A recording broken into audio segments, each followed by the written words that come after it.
Foreign here with Oosh TV, and we are here in the Celtic Warrior Boxing Club with our main man Thomas Carty, and we're going to interview Thomas before his big fight on the 16th of March in Madison Square Garden. We've already got some great footage of Thomas training. We watched him spar. We've been talking to Thomas's trainer Paschal Collins. There's also another special guest here that will be revealed in the interview, and I cannot wait to interview our main man Thomas, because we're going to be on the ground in New York City for his big fight on the 16th of March. And on that note, oosh!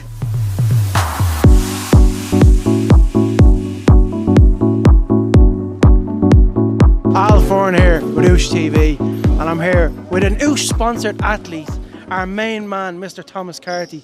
Tommy, how are you, pal? Not too bad.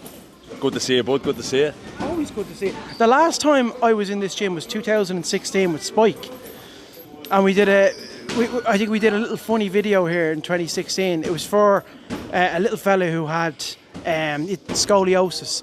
We did a little charity video, me and Spike, and we had great crack.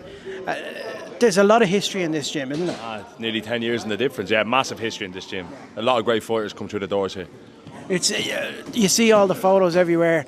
Obviously you have Paschal here, who's a big character in here. We have another character who we're not going to mention yet, because that's the big surprise as well, who's coming in.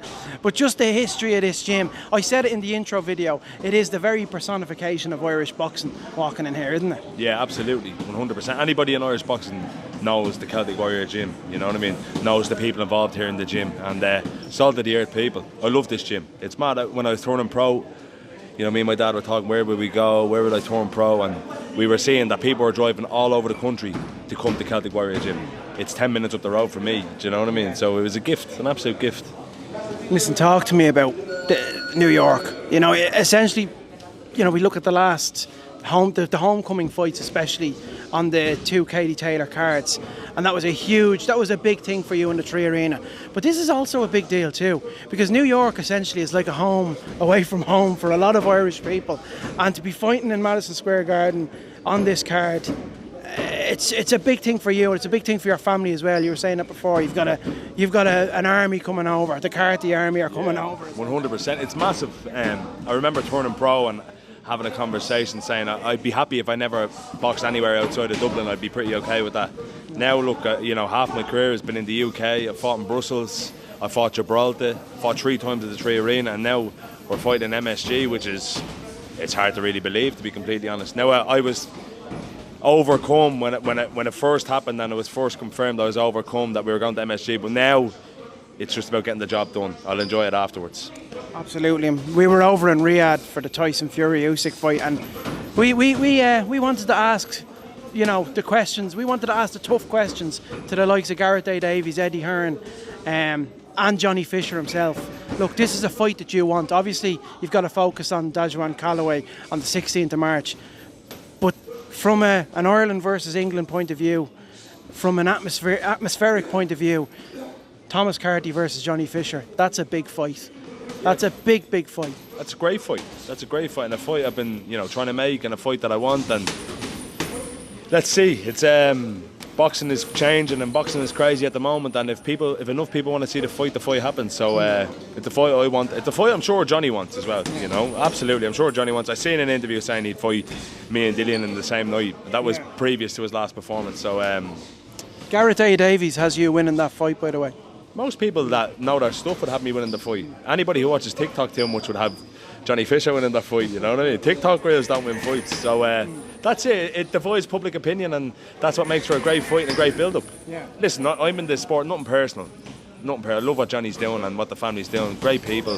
They're a good family as well. 100%. Yeah. It's not personal, do you know what I mean? I don't want them getting upset that I'm calling them out, but this is sport. This is what we're in it for. You know what I mean? If Barcelona want to play against Real Madrid don't get upset. You know what I mean? Yeah, do you get me? That's sport, and I suppose we should all be grateful that we're in positions that we're calling each other out and wanting to fight each other, and there's public interest in the fight, because a lot of people fade into nothing. You know what I mean?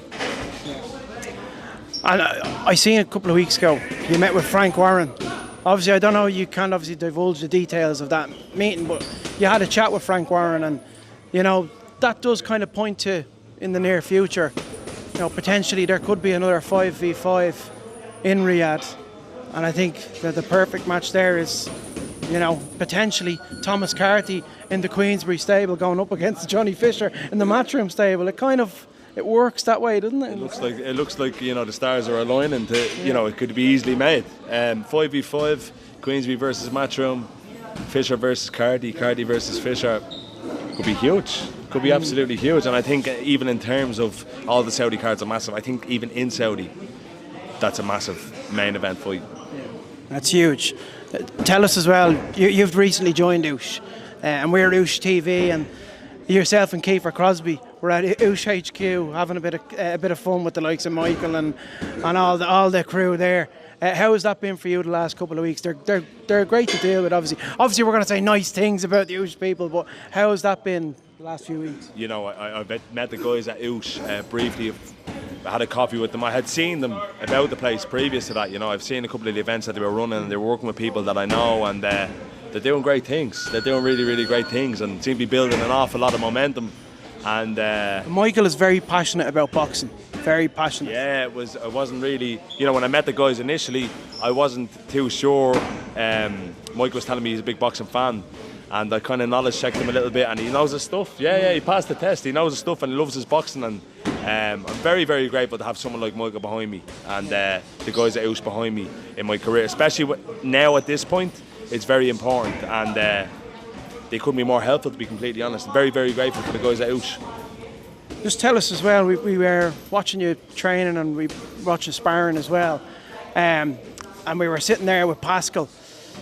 It's a very special relationship the two of you have, and tell me, like, how important is Paschal to you, and so far what he's done for you so far in your career as a trainer? Because I have a connection to Paschal as well through both sides of my family. My uncle grew up with Paschal and Roddy and Steve and all that.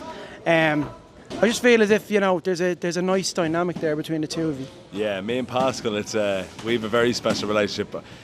On one day we could be like brothers, killing each other, but then another day, then he's like a second father to me, and I've an awful lot of time for Paschal. He's my coach, but it's a bit closer than that.